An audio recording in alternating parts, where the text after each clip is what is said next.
Good evening everyone. আমরা previous ক্লাসে transform the following complex sentences into compound sentence শিখেছিলাম। আজকে আমরা transformation compound to simple sentences সেটা শিখব। আমরা শিখেছিলাম complex sentence থাকলে সেটা compound sentence এ কিভাবে চেঞ্জ করতে হয়, complex sentence থাকলে সেটা simple sentence এ কিভাবে চেঞ্জ করতে হয়, আবার simple sentence থেকে কমপ্লেক্স সেন্টেন্স, সিম্পল সেন্টেন্স থেকে কম্পাউন্ড সেন্টেন্স, এগুলো আমরা দেখেছি। এবার আমরা দেখব কম্পাউন্ড সেন্টেন্স থেকে সিম্পল সেন্টেন্স, তারপরে কম্পাউন্ড সেন্টেন্স থেকে কমপ্লেক্স সেন্টেন্স। আচ্ছা, লেটস স্টার্ট। কম্পাউন্ড সেন্টেন্সে বলা হয়েছে he got up and started studying. He got up একটা সেন্টেন্স, হি স্টার্টেড স্টাডিং একটা সেন্টেন্স। দুটো আলাদা আলাদা সেন্টেন্সকে অ্যান্ড দ্বারা জয়েন করা হয়েছে, সুতরাং বুঝতেই পারছি এটা কম্পাউন্ড সেন্টেন্স। এবার এটাকে সিম্পল সেন্টেন্সে কি করে করব? Getting up he started studying, getting up দিয়ে কমা দেব, হি স্টার্টেড স্টাডিং। আচ্ছা, গড থেকে গেটিং আপ হয়ে যাচ্ছে, কিন্তু টেন্স যেমন পাস্ট টেন্স আছে তেমনই পাস্ট টেন্স থাকছে। কি করে বুঝছি? এই যে ভার্ব, যেটা ভার্বটা স্টার্টেড ইডি যোগ আছে, সুতরাং পাস্ট টেন্স আছে, খালি সেন্টেন্সের স্ট্রাকচার চেঞ্জ হয়ে যাচ্ছে, বাট মিনিং ইজ সেম। আচ্ছা, তাহলে সেম যদি আমাদের getting up he started studying এরকম সিম্পল সেন্টেন্স দেওয়া হয়ে থাকে, তাহলে আমরা কম্পাউন্ড সেন্টেন্সে কি করে করব? He got up and started studying, এইভাবে।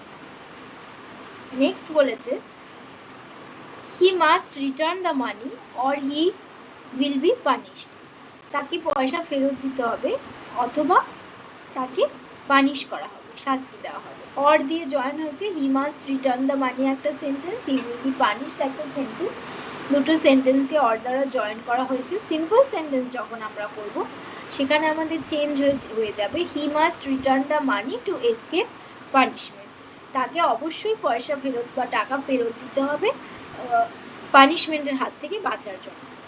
সুতরাং বুঝতে পারছো যে আমি যখন বাংলায় বলছি তখন বুঝতে পারছো যে একটু সেন্টেন্সের স্ট্রাকচারটা কিরকম ভাবে চেঞ্জ হয়ে যাচ্ছে, কিন্তু মিনিং কিন্তু সেমই থাকছে। সুতরাং যদি সিম্পল সেন্টেন্স বলা হয় হি must return the money to escape punishment, সেখানে যদি আমাদের কম্পাউন্ড সেন্টেন্স করতে হয় তাহলে আমরা কি লিখবো?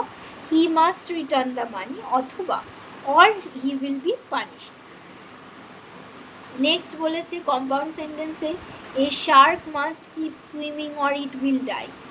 একটি শার্ককে অবশ্যই ভাসতে হবে, সুইম করতে হবে, নয়তো এটা মারা যাবে। অর দিয়ে জয়েন হয়েছে, এ শার্ক মাস্ট কিপ সুইমিং একটা সেন্টেন্স, ইট উইল ডাই একটা সেন্টেন্স। দুটো সেন্টেন্সকে অর দ্বারা জয়েন করা হয়েছে, এবং যখন এটা সিম্পল সেন্টেন্সে চলে যাচ্ছে সেখানে হবে a shark must keep swimming to stay alive. বাঁচার জন্য শার্ককে সুইমিং করে যেতে হবে। তো সেম যদি আমাদের বলা হয় এই shark must keep swimming to stay alive, তখন আমাদের কম্পাউন্ড সেন্টেন্স হয়ে যাবে এই shark must keep swimming or it will die. Next বলেছে do a good job and you will be rewarded. ভালো কাজ করো এবং তোমাকে তাহলে রিওয়ার্ড করা হবে, পুরস্কৃত করা হবে। অ্যান্ড দ্বারা যুক্ত করা হচ্ছে, do a good job, you will be rewarded, এই দুটো সেন্টেন্সকে অ্যান্ড দ্বারা যুক্ত করা হয়েছে। কম্পাউন্ড সেন্টেন্স এবার যখন সেটা সিম্পল সেন্টেন্সে চলে যাবে তখন হবে you will be rewarded for doing a good job. তোমাকে রিওয়ার্ড করা হবে ভালো কাজ করার জন্য। তাহলে যদি আমাদের সিম্পল সেন্টেন্স এরকম বলে থাকে you will be rewarded for doing a good job, তাহলে আমাদের কম্পাউন্ডেও করতে হলে সিমিলারলি আমরা বলবো do a good job and you will be rewarded. Next compound sentence বলেছে he is a Russian by birth but he speaks Hindi like his mother tongue. He is Russian by birth একটা sentence, he speaks Hindi like his mother tongue একটা sentence. সে by birth জন্মগত Russian, কিন্তু তার মাতৃভাষার মতো সে হিন্দি বলে, কিন্তু সে তার মাতৃভাষার মতো হিন্দি বলে। সে জন্মগত হচ্ছে রাশিয়ান, কিন্তু সে মাতৃভাষার মতো হিন্দি বলে। সেখানে যদি আমাদের সিম্পল সেন্টেন্সে চেঞ্জ করতে হয়, ওখানে আমরা বলছি in spite of being a Russian by birth he speaks Hindi like his mother tongue. জন্মগতভাবে যদিও ইনস্পাইট অফ, যদিও সে রাশিয়ান কিন্তু সে হিন্দি তার মাতৃভাষার মতো বলে।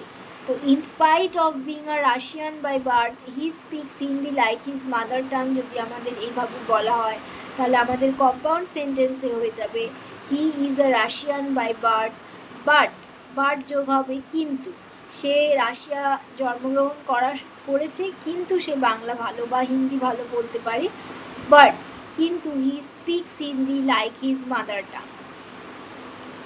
আচ্ছা, নেক্সট বলা হচ্ছে this book is not beautifully printed but is free from mistakes also. এই বইটি সুন্দরভাবে প্রিন্টেড করা নেই কিন্তু এটা সব ভুল ভ্রান্তি থেকে ফ্রি, মুক্ত। সিম্পল এটা দুটো সেন্টেন্স দেখতে পাচ্ছি, this book is not beautifully printed, it is free from mistakes. এই দুটো সেন্টেন্সকে বার্ড দিয়ে জয়েন করা হয়েছে, কম্পাউন্ড সেন্টেন্স হয়ে গেছে। এবার যখন আমি এটাকে সিম্পল সেন্টেন্সে নিয়ে আসবো তখন আমায় লিখতে হবে besides being beautifully printed this book is free from mistakes. সুন্দরভাবে প্রিন্টেড না হওয়া সত্ত্বেও এই বইটি মিস্টেকের থেকে ফ্রি, ভুল ভ্রান্তির থেকে মুক্ত। তাহলে আমাদের যদি সিম্পল সেন্টেন্সে বলা হয় besides being beautifully printed this book is free from mistake, তাহলে আমরা লিখব this book is not beautifully printed but is free from mistakes also. Next compound sentence আমাদের দেওয়া আছে the umpire found the light poor and decided to call off the day's play. The umpire found the light poor. এটা একটা sentence. Umpire দেখলেন যে আলো পর্যাপ্ত নেই, এটা একটা sentence.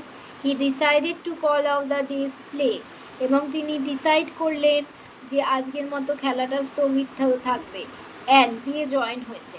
The umpire found the light poor and decided to call off the day's play. Umpire দেখছেন যে লাইট কম এবং ডিসাইড করলেন, সিদ্ধান্ত নিলেন যে কল অফ করা হবে সেই দিনের খেলা। এবার এটাকে যখন আমি সিম্পল সেন্টেন্সে নিয়ে যাব কি লিখবো, এই যে ফাউন্ডটাকে থেকে ফাইন্ডিং হয়ে যাবে কিন্তু টেন্স কিন্তু সেম থাকবে। তোমাদের মনে হতে পারে ফাউন্ড থেকে ফাইন্ড হয়ে যাচ্ছে তার মানে টেন্সটা পাস্ট থেকে প্রেজেন্টে চলে আসছে, সেটা কিন্তু নয়। এই যে ফাইন্ডিং দ্য লাইট পোর কমা দিয়ে দ্য আম্পায়ার ডিসাইডেড, এই যে ডিসাইডেড এখানে যে ইডি জয়েন আছে তার মানে সেন্টেন্সটা আমার ফার্স্ট টেন্সে রয়েছে। The umpire decided to call off the day's play, তাহলে আমাদের যদি এইভাবে সিম্পল দেওয়া হয় finding the light poor the umpire decided to call off the day's play, তাহলে আমাদের লিখতে হবে কি the umpire found the light poor and decided to call off the day's play. আচ্ছা, এরপরের সেন্টেন্সে আমাদের চলে যাব। এখানে বলা হচ্ছে you must observe austerity or you will not become morally strong. You must observe austerity, আর আরেকটা sentence you will not become morally strong. এই দুটো সেন্টেন্স আমাদের অর দ্বারা যুক্ত হয়েছে। এবার যখন এটাকে সেন্টেন্সটাকে সিম্পল সেন্টেন্সে নিয়ে যেতে চাইবো কি লিখতে হবে আমাদের, you must observe austerity to become morally strong. তাহলে you must observe austerity to become morally strong, নৈতিকভাবে শক্তিশালী।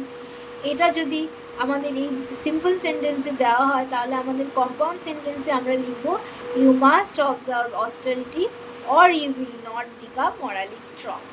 আমি যে সেন্টেন্সগুলো তোমাদের বলছি এগুলো জাস্ট ফর এক্সাম্পল নিয়ে তোমরা একটু আলোচনা করবে বা একটু ডিসকাস করবে, একটু প্র্যাকটিস করবে, তারপর নিজে নিজে চেষ্টা করবে কম্পাউন্ড সেন্টেন্স থেকে সিম্পল সেন্টেন্সে কীভাবে যেতে হয় এইগুলো দেখে দেখে নিজের মতো করে একটু একটু প্র্যাকটিস করবে, then you will enhance your writing capacity.